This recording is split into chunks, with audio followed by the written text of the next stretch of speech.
This is Suchit Ahuja from the Frugal Digital Innovation page. We have today, in continuing our journey and learning on Frugal Digital Innovation, pioneers in Frugal Digital Innovation, we have with us Norman Musengimana from BizSkills Academy. Norman started BizSkills Academy a long time ago, and he has been a true practitioner of Frugal Digital Innovation, bringing his learnings from Africa to Canada. So we look forward in this session to learn from Norman and share, his while he shares his journey with us and tells us all about how BizSkills was created, where it's going, and what it does. So thank you, Norman, for sharing your time with us. Welcome, and the floor is all yours. Thank you so much, Suchit, and the team, Riza and Arman.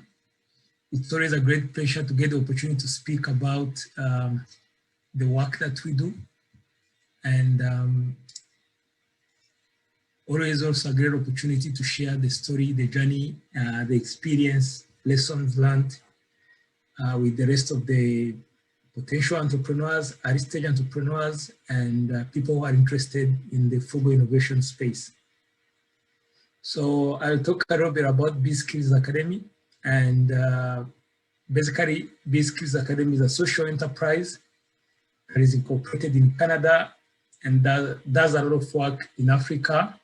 And also we have tried to do some work in Canada to try to see if there are opportunities in the West that we can tap into, while at the same time delivering what's at the core of our heart, a service that seeks to help young people, young graduates, women, kind of learn how to create their own employment opportunities. So maybe you're wondering, why is BizSkills unique? Why is BizSkills different?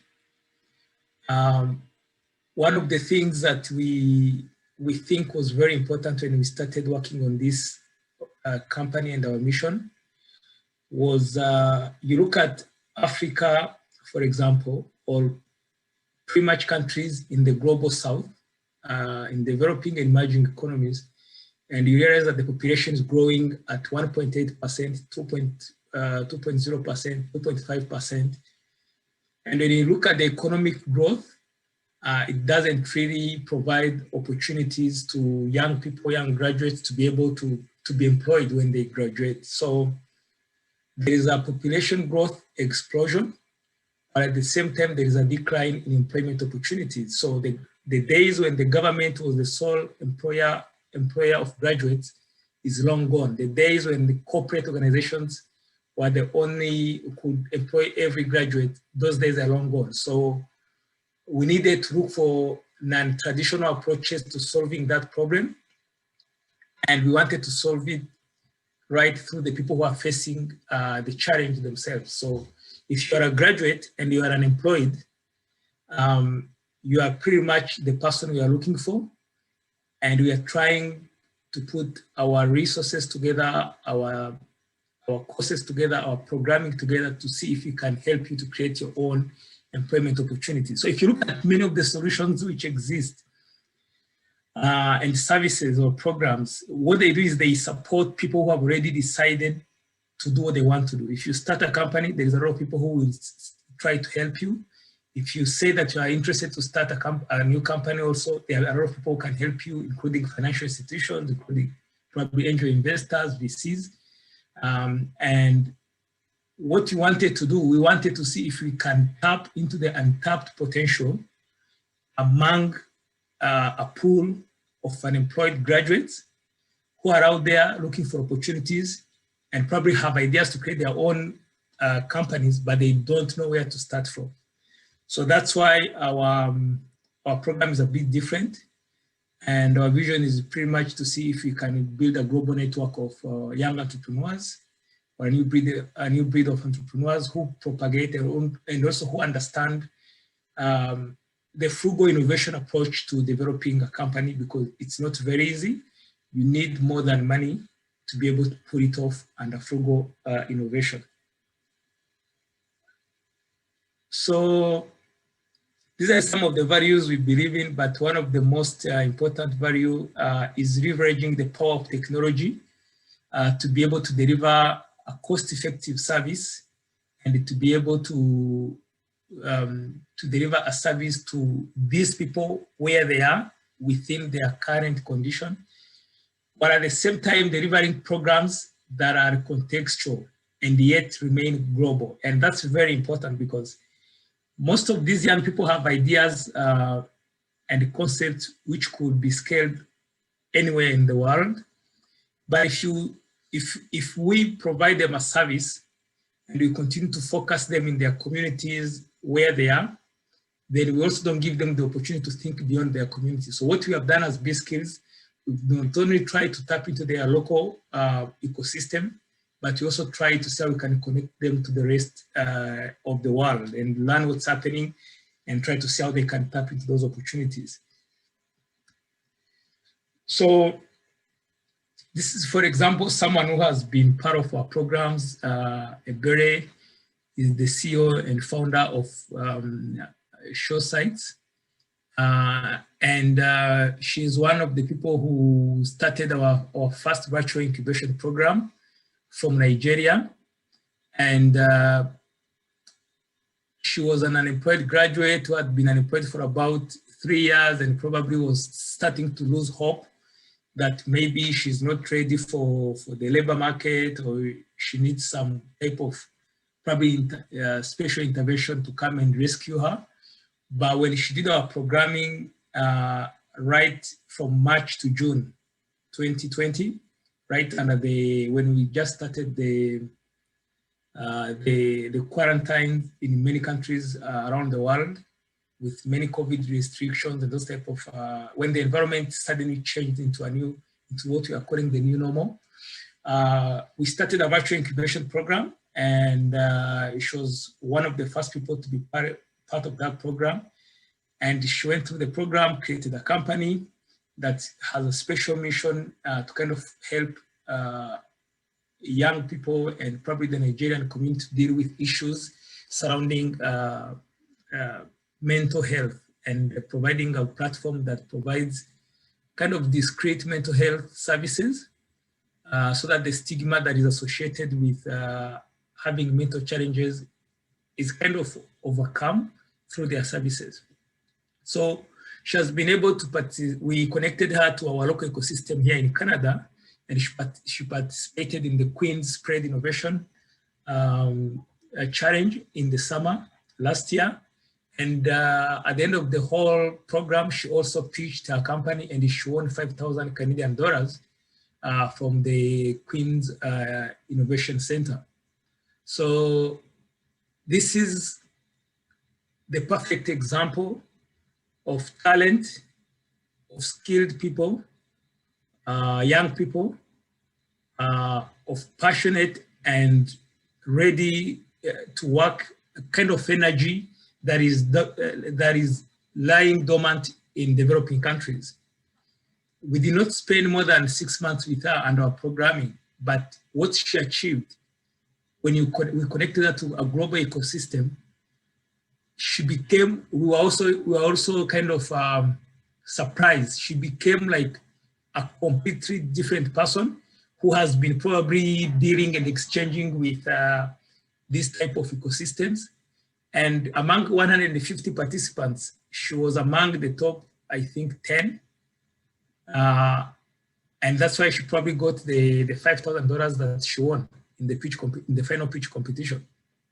So we believe at BizSkills that not only in Africa, if you go in Southeast Asia, if you go in South America, there is a lot of many young people who are just like Ebere. Ebere's story is not unique. And many people who know what's going on in developing countries would agree with me that there is a lot of talent, great ideas, great potential that is just lying untapped. And so our goal is to discover these type of individuals and give them the opportunities they deserve and connect them to the global ecosystem.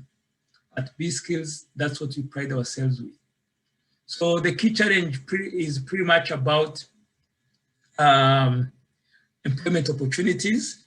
And as I started saying, it's almost impossible to create employment opportunities for young graduates today, simply because they are graduating in many numbers. Every year there are more graduates in developing countries than there was the previous year, and the reason is simple: that population growth explosion. And the board of governors of the African Development Bank looked at the African case or situation, and they described it as a ticking time bomb. Because if you have a lot of educated people who are unemployed, they are probably starting to think of how else could we get ourselves to these opportunities. And the results, as you might have seen probably in previous years, in about probably 8 to 9 years ago or 7 years ago, you would remember like the Arab awakening, those demonstrations and young people trying to change power or take over power or try to see how they can change their circumstances. That was just the beginning. And if the context continues to be the same, I'm very sure very soon we will start to see other forms of manifestation where young people want to be part of the economy, want to get access to those opportunities. So we hope that by providing the type of services we are providing, and by probably having the ability to scale these services, we can reach many of these people, and we can open their eyes and make them realize that there is nobody who can probably solve their problem other than them looking for advice and accessing the right services and being guided to be able to have the confidence to create their own employment opportunities. So this is a program we did here in Canada, and we did it in partnership with 3 very good organizations, Ontario Works, Shopify Local, and St. Lawrence College. And the idea was to try to pilot some of our programs here and see if we could probably stimulate members of the community to be able to also start to tap into their potential, their creativity, their experiences, their talents to create their own employment opportunities. And we had some very good success with this program. And if it was not, this was I think 2 months before COVID. If it was not for COVID, we were looking into how we can scale this program and grow it further. So if you look at the global unemployment kind of statistics, and for us, we look at it from another angle, because you can look at these numbers and say, where are you getting these numbers from? When we are looking at the global unemployment statistics, we don't use those statistics that show that a young person is between the age of 15 to 24 years. We go a little bit further. From an African context, for example, a young person is between the age of 18 to 34. And so when you start looking at the unemployment and underemployment kind of status across the globe, and you take into context that age bracket 15 to 34, then you start seeing that the numbers grow really, really big. And the reason is there is a lot of graduates and a lot of not only university graduates, post-secondary graduates who are unemployed in many of these developing countries. And in most cases, when we talk about unemployment, people in North America, we probably look on the side and say, oh, that's not our problem. But I think last year or 2 years ago, many of us witnessed the caravans from South America towards the US. Those caravans we are seeing were not merely wanting to come and enjoy life in the US. It's people who have been frustrated by lack of employment opportunities, who think that they get better employment opportunities in advanced economies, who are walking those miles that you are all familiar with, and trying to see how they can make it happen in an economy that has the potential to give them that opportunity. If you go to the other side of the Mediterranean Sea, we have seen so many young people drown in the Mediterranean Sea. And if you look at the cases of those individuals who are drowning, those are not, by the way, some of the probably members of the African communities who might be probably extremely poor, to be able to make that journey from probably a country like in Ghana or in Guinea to Libya, and then being able to cross through Europe. It's not very cheap. Those people spend between 5,000 euros to probably 15,000 euros. So people sell their properties, sell their assets, sell their homes. Mothers will sell their homes, parents will sell their homes to see if they can just send one kid to Europe, and probably this kid will be the one who will become the breadwinner for the rest of the family. So the challenge of unemployment, in as much as we might want to condense it, it's not a very small challenge, and it requires unique perspectives or measures to solving it. And the traditional approach where 15 people are trained in a classroom, or 50 people, or 30, or 100 people, is not going to work for the long term, because the numbers are just too massive, and therefore there is need to create a scalable, affordable, and accessible way of helping young people to create these their own employment opportunities. So at BizSkills, we have been doing this for probably more than 2 years, and we have been learning a lot, and the lessons don't lie. The lessons are very clear. The youth is ready to learn how to take matters into their hands. If they are given the right resources, if they are given the right guidance, they can create, they can own their own companies, they can incorporate these companies, they can work on these companies for more than probably, right now we have people are working on their companies for more than 1.5 years after creating them without even $100 of investment from any investor, which shows you the commitment they have to the causes, to the companies they are creating, because they know that if this can succeed, it is the only way they can make probably a decent living. So as part of our programming, what we did in 2020, we tried to also kind of come up with a new program and our social enterprise that is called African Youth Job Creators Fellowship. And we launched it towards mid-December last year, and the application closed on the 15th of January 2021. The applications we received were very overwhelming. We received more than 7,000 applicants, and we have been screening them. We remained with about 1,000, and right now we have about 500 people on the platform who are doing this program.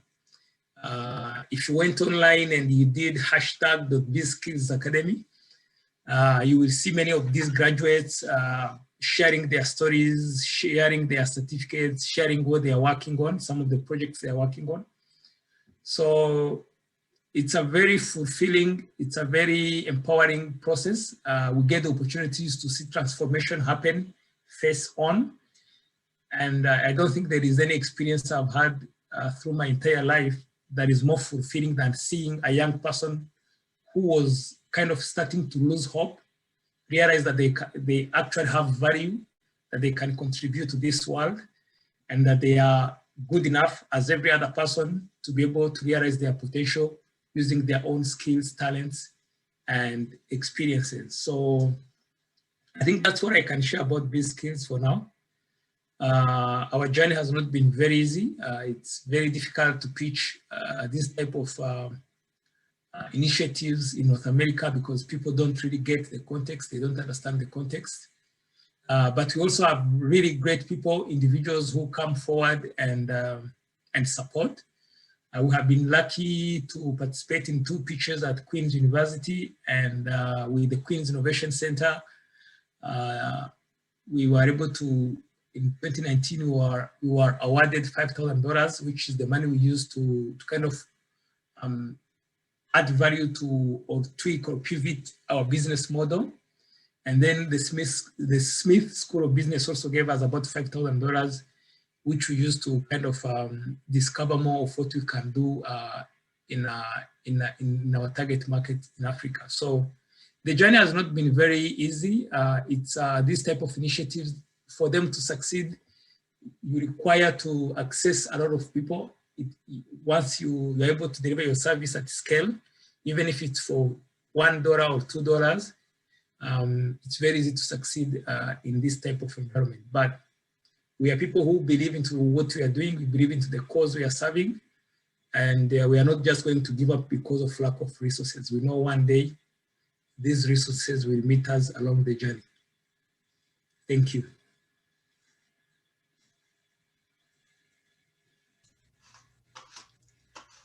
Thank you, Norman. That was fascinating. I think you highlighted a number of points, and this journey and the impact you're creating is phenomenal. And there are a number of points that are relevant to Frugal innovation itself. And then because BizSkills Academy is extensively dependent on the platform and the technology that you've developed, I think Frugal digital innovation truly fits into the larger set of things that you do. So I just have a couple of questions for you as follow-up and to clarify, for the benefit of our viewers. I heard you say affordable, accessible, and scalable.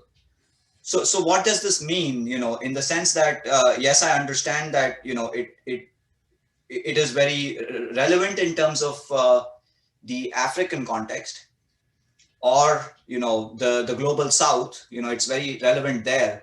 But then, do you see it also relevant in the advanced countries, and especially like Canada and the US? And you highlighted certain things about this, but I would like you to talk a little bit more about this. Thank you, Suchit. Really fantastic question. So one of the main challenge I find in developed countries is that people who are living in towns or in cities have access to tremendous resources. But people who live in rural communities or in the counties, they really lack access to these resources and these facilities. So, for example, take an example of someone who's living like 100 kilometers away from a city that offers incubation facilities, acceleration facilities, and many of these services have remained physical, so you have to go there to enjoy them. And many of these services have tried to shift to Zoom meetings and virtual meetings. But if you look at the way the programs are developed, they are not developed like from like the approach you have used. With BizSkills, we have tried to develop courses that help people to kind of understand who they are as a people and understand the environment they are in, and be able to contextualize their ideas and concepts into that environment, while at the same time we go with them up to a certain level, and then you open them to the rest of the world. You say, okay, if this is what you are looking at from your own environment, local reality, local context, then have you also thought about this from a global perspective? So from that perspective, and our courses are the entry point to BizSkills program. So our programs are designed from a reward kind of system, whereby the more you advance, the more services you unlock. So for example, you cannot skip our courses and then go and start the incubation program. You have to finish our courses, and there we kind of have a profile of who you are as a potential entrepreneur. We try to sit down and have a chat with you based on the statistics or the data we are seeing on your performance, and how probably react to some of the issues surrounding to individual mindset, teamwork, ideation. Maybe if you're someone who has not taken enough time to do your market research, and this type of things. And then based on that, we have a chat. If you agree with the way we have structured our program, then we welcome you into our incubation program. So you have to earn to be in that program.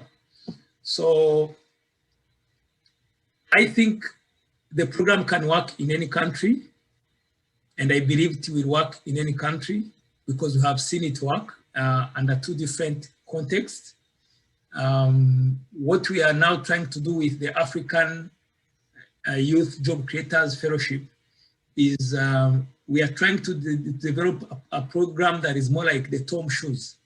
So if someone buys a course in the West, that course can give an African young person who is not able to pay for the program, but whom we think qualifies or is ready to be on the program, access to the program. And this person who's doing a course in North America or in Europe or in the West kind of wants to go an extra mile, we can connect them with the person they are sponsoring so that they mentor each other and they have these discussions. So we are trying to do not only kind of tap into the people who have the financial capabilities and probably who are thinking along the same lines. We're not only giving them access to the content, but you're also giving them access to the ability to be part of that transformational process. Because if I'm doing the courses and I'm sharing my experience with someone who's doing the same courses in Africa or in another developing country, and then we are discussing some of the strategies, some of the similar challenges, some of the differences from our ecosystem, there is no better way to empower someone than that, because you are learning by doing, and at the same time you are expanding your global network.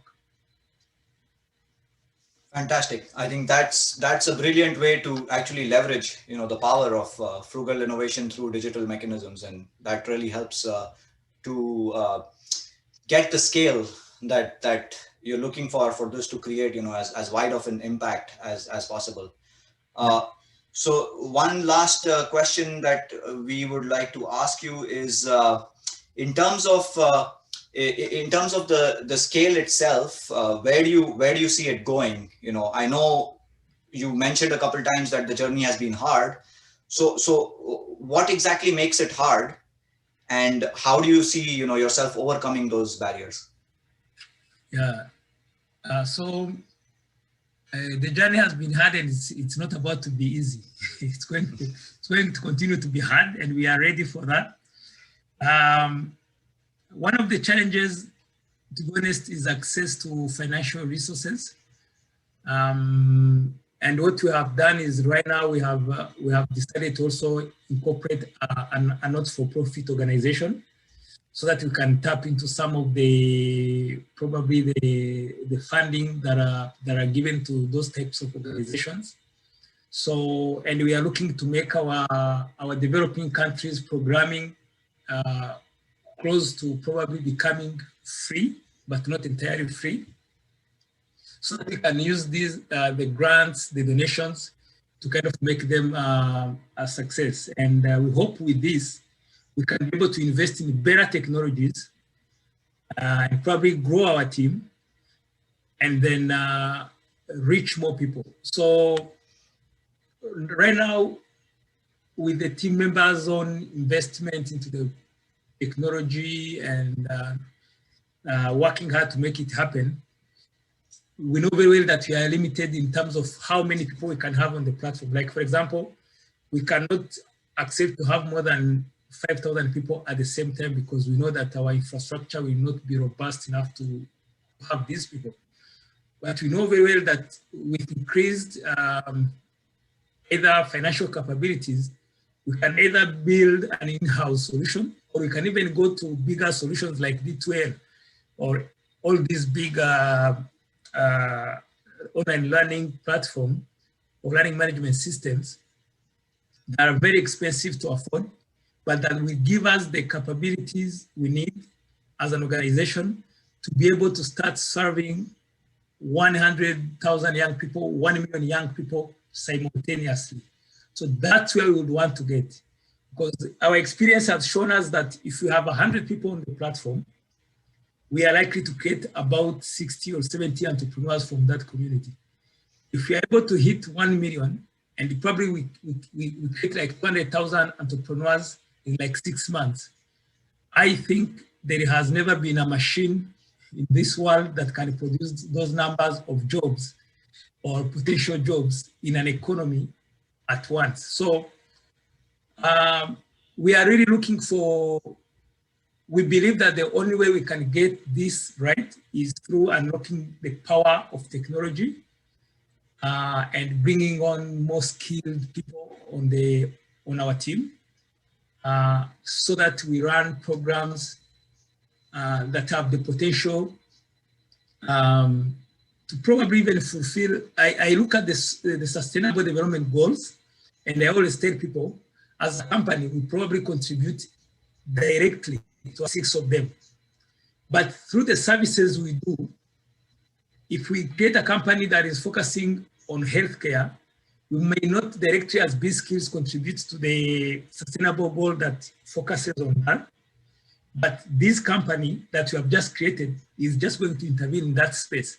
So we believe that with the right amount of investment, we can not only even help contribute to each one of those goals through the companies we create, but we will also accelerate the process of achieving those sustainable development goals, because the power, the creative power and the creative spark and the creative energy is with the youth.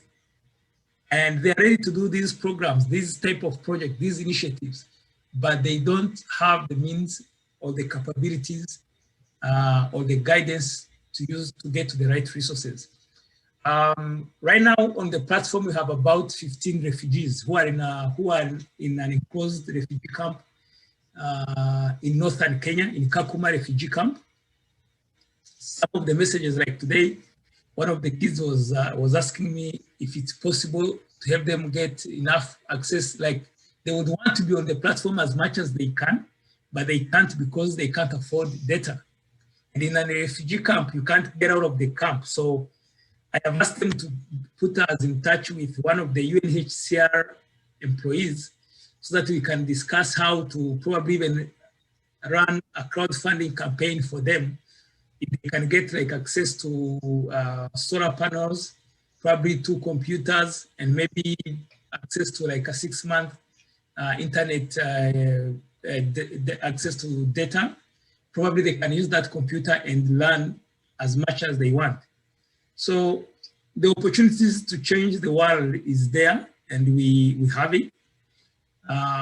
What we just need is the right people and the right support to help us to continue to do that. And we believe that through the journey we are on, at one point, the right people will hear our message and will see the impact we are creating, and they will join us along this journey.